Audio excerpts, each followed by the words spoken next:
at last, it's time for another edition of What Would Jello Do? Let's cut to the chase here. Forget Putin and Russian collusion and, having Trump by the short hairs because Trump owes so much money to Russian mob banks. Forget the floozies. How about these spineless Congress creatures impeach Donald Trump, Jeff Sessions, Kirsten Nielsen, and the rest of them right now for at least 2,500 counts of felony kidnapping. That's what they're doing. It's kidnapping. He admits he is holding little children hostage, some of them under a year old, to try and strong-arm Congress into funding his big, beautiful wall. I thought only Boko Haram kidnapped and ran off with kids like that. Sure, people who know him know this. He brags about this in The Art of the Deal, where the way you get what you want is to ask for way more, be really unreasonable, so then you've moved the goalposts to where the so-called compromise is what you really wanted in the first place. But this is ridiculous. And it's not just the 2,500 kids kidnapped since the beginning of May. There's 12,000 underage people being held right now. A fifth of them are under 13, at least 100 of them under the age of 4. I mean, according to the Health and Human Services and their Office of Refugee Resettlement, the ORR, that swipes the kids away from the parents and all, 700 other children were kidnapped since October 2017. So this has been going on for a while. This is the worst thing this country has done since Guantanamo Bay. And have you noticed that those tents they're putting up in Tornillo outside of El Paso now look more than a little like a double-wide version of the gas chamber at San Quentin? John Sandwag, an earlier chief of Immigrations and Customs Enforcement, which W and crew renamed ICE, says that a lot of these kids, the 2,500 more, are likely going to be permanently separated from their mothers and their fathers, from their families, and we've rendered them orphans, and we haven't even started a war yet, or maybe we have. I think this, again, is more sheer incompetence and trying to sort points with a racist, where you yank them away and then you don't keep any records of what their names are, which parents they're with, and of course many mothers and fathers are deported a lot quicker on the adult track, while the kids can take years and years to be processed through the court system. And what happens because of that? They basically, in the land of the free, they grow up in prison, or bounced around in foster homes, of which there's all kinds of horror stories about some of them over the years as well. I mean, this is pro-life. This is the family values crowd.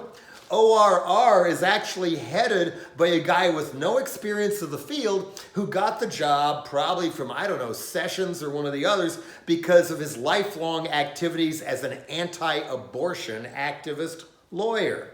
Once they're born, this is what we do to them. We don't care. And how did this get so out of hand in the first place? Why was it allowed to fester till it was this bad? Not because of Obama, not even Bill Clinton and his own screwing immigrants and the FISA courts and all that. It's because our all too docile and obedient corporate cartoon lapdog media was too busy playing Groundhog Day every single day. Trump and Russia, Trump and floozies. Oh, we'll trot out Kim Jong-un for a while, then back to every day it's Groundhog Day. Trump and the Russians, Trump and floozies. Nothing else is happening. And let's go to our panel of the same airheads and squawking heads we've had on all these programs for years, some of whom probably came from modeling agencies, instead of paying for investigative journalists to go dig up what Scott Pruitt's doing, what Ryan Zinke is doing, what Betsy DeVos is doing, and of course what white supremacist Jeff Sessions is doing. And they didn't even bother to note that clear back in May, when they decided for zero tolerance for people chasing the American dream, that they killed a legal aid program for immigrant kids last month. And so now Trump says, okay, we're not going to separate him. We're just going to kidnap the entire families and put them in, dog shelter cages or whatever. Why? Has he run out of places to put all the abducted kids? I mean, if you commandeer all the football stadiums, at least they're not going to kneel during the national anthem. And there's all these empty malls now all over the country. We have ghost malls now, thanks to Amazon and online retailing. But they're saying, boom, we want 20,000 more beds right now on military bases. But who's going to run them? Oh, that's easy.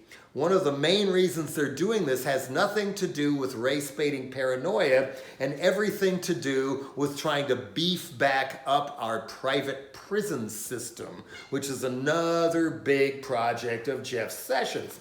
General Dynamics has a lot to gain with more and more tender age facilities, baby jails, whatever. They want 100 more of those, and they want to hide them all. General Dynamics even has a job opening posted on their own. I think it's gd.com that says hiring tech ops to, quote, assist alien children in becoming integrated members of American society. How? Especially if they don't, there's nothing, I've looked at that description, there's nothing requiring the applicants to know a word of Spanish. And another thing that's contributing to this, and therefore to enrich the private prison system, is that federal law, a law Obama could have gotten rid of and didn't, requires that at all times we have, I think it's between 32 and 34,000 suspected illegal immigrants locked up at all times. Not deported, not out on bail, locked up to help enrich the private prison system. And have you ever been in one of those tents? I mean, welcome to trying to survive as a homeless person in San Francisco or something. I've been in those tents too, on camping trips, whatever. If it's hot outside, if it's 110 in Texas outside, those things are sweltering. Even the big ones, and not everybody is going to survive that. And why are they ushering all these kids off to what they call black sites? Black sites like our torture chambers in Afghanistan and Iraq and on ships off the coast of Somalia and, the one in Thailand that the new CIA dominatrix in chief, Gina Haspel, ran. We're taking them to black sites. Why black? Why all the sneaky secrecy? This is kids we're talking here. Is it fear of local protests in the age of Black Lives Matter and March for Our Lives and all that good stuff? Or, the anti-ICE protest in Portland that already shut their office down as we speak. But also black sites all over the country yanking these kids so their parents can't find them unless they can call a cell number when they don't have a cell phone or email in a language they don't understand with a computer they don't know how to use. Whatever. What are they doing in those sites? Are they drugging all the little ones to keep them from crying? Kirsten Nielsen, that Ava Brown kind of ice queen who runs Homeland Security now, we have high standards. We give them meals. Ugh. We give them medical care. We give them education. Gee, I wonder in what language. There are videos. There are TVs. Oh, I feel better already. But what about these poor crying children who suddenly are in a cage? They don't know where their mother is. They don't know where their family is. Everything they know has completely disappeared.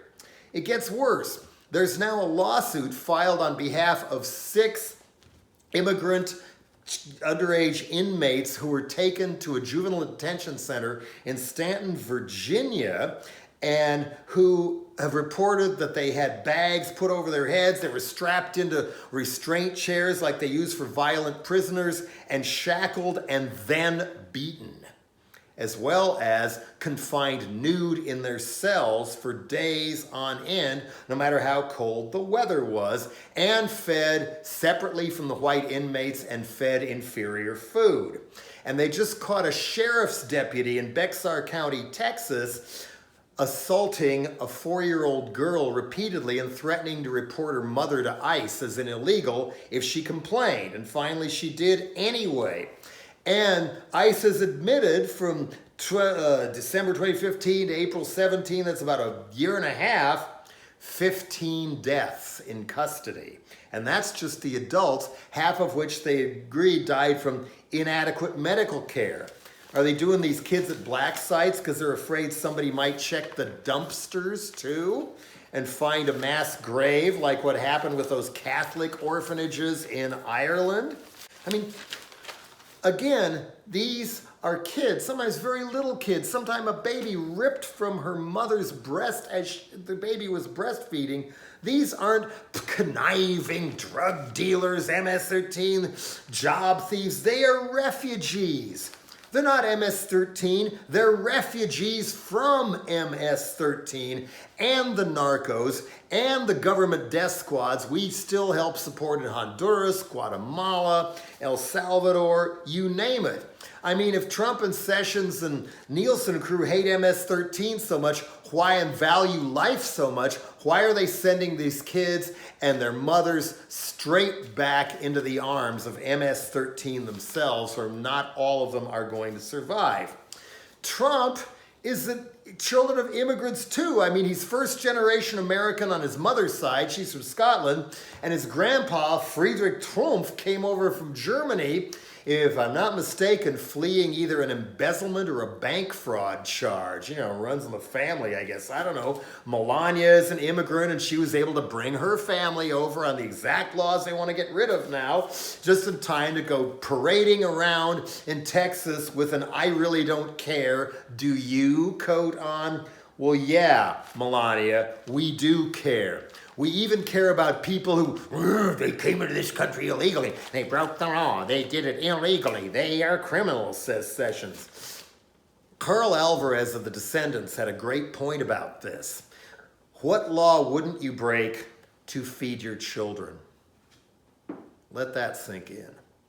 What law wouldn't you break to keep your children from being murdered by death squads, gangs, mining companies in Honduras, MS-13, you name it. I mean, one protest sign I saw said, "Keep the kids, deport the racists."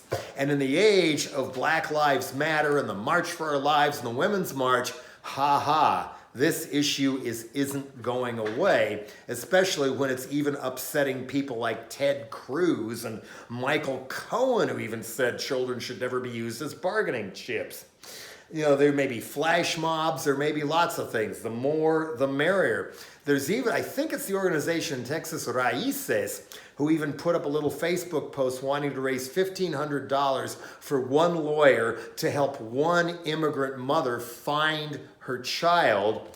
And last heard yesterday, they were up to almost $15 million and other lawyers offering to help. Hopefully the inertia will keep going so we don't have more waterboarding and Guantanamo Bay prison egg and blood all over our bodies. But hey, in the meantime, Michael Cohen finally quit his job as second in command of finance for the Republican National Committee. Yes, they kept him on this long.